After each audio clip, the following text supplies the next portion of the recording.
Meteorologist Joe Ansel with a check of your forecast, and thanks a lot for tuning in. Happy Friday. Made it to the end of the week. Quick look at the lower 48 for your Friday afternoon. 48 in Seattle, watching for rain. 70 in Phoenix, out east in New York City, 56 above freezing, watching for some umbrella rain showers out there as well. And looking into next week, over the hump from Wednesday into next weekend, looking more likely it'll be colder than average for much of the western U.S. and on the flip side, warmer than average for the southeastern U.S. for cities like Atlanta. But we still got a lot of cold air and good supply for the northern half of the nation.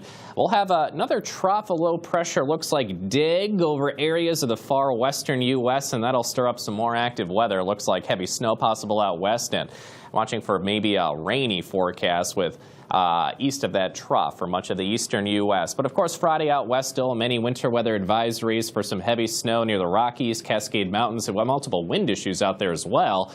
Out east, watching for some heavy flooding rain potentially near the Pittsburgh area, and also near New York City, watching for 4 to 7 inches of snow this weekend.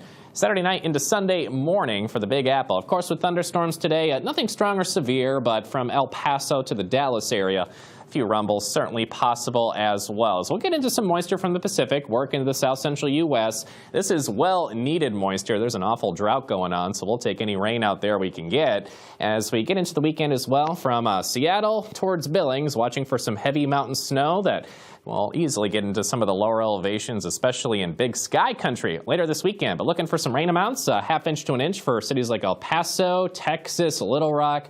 We'll take that moisture because there's a drought going on there. In the south central U.S. from Nashville to Memphis, could see an inch of rain through much of this weekend. Out in the Intermountain West, though, cities like Missoula, close to 9 inches of snow through 7 p.m. Sunday. A few inches possible in the Billings area. Watching for snow in the upper Midwest and, of course, out east, 4 to 7 possible this weekend for New York City.